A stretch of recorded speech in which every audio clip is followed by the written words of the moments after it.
Oh, hey everyone, it's Jill Clifford from Freight Plus. And what we're going to talk about today is if you're here, if you're starting with an RFP and you want to know what it's going to cost, and that's your first pass to start your carrier sourcing strategy, you are doing this all wrong.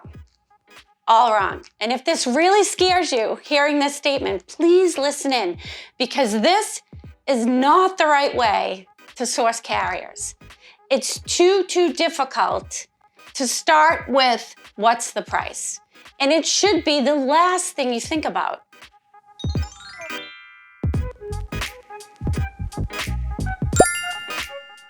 So here's why attacking a carrier sourcing strategy with a request for pricing doesn't work. One of the biggest reasons it doesn't work is that supply chains are really complicated now. They're very complicated. And how come? You know, it used to be you had a manufacturing plant.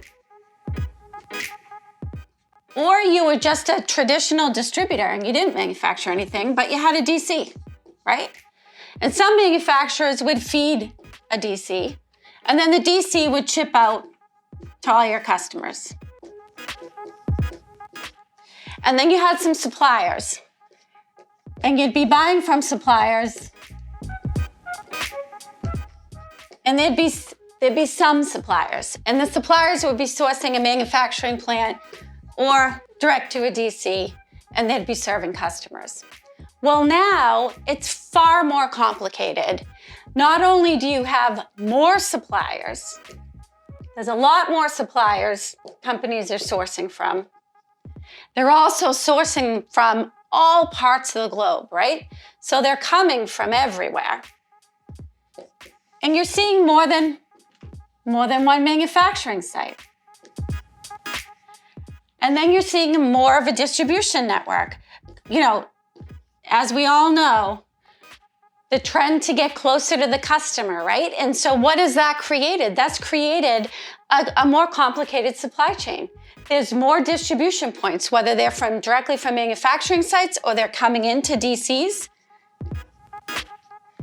And then you have all of your customer deliveries. This is complicated. So just asking a carrier for a price is completely sideways. It's the wrong way to handle this carrier sourcing strategy. And the other part of it are your customers. Your logistics, supply chain, transportation function is part of your brand. And if you don't think about it that way, you need to start thinking about it that way today, this moment, right now, because it is.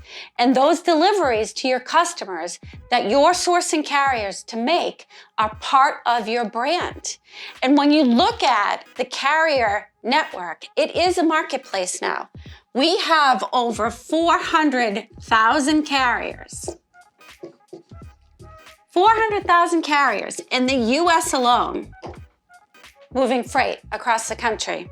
How do you source if you're just asking for price? How do you do this right if you're just asking for price? And the answer is you're not. You're not doing it right. Let's not think about it as a request for pricing. Let's think about it as a request for a partnership. So step one is change your mindset. You're not going to perform a request for pricing. You're going to think about sourcing carriers, and you're going to think about it as a request for partnership. So stay tuned and we'll start diving into this.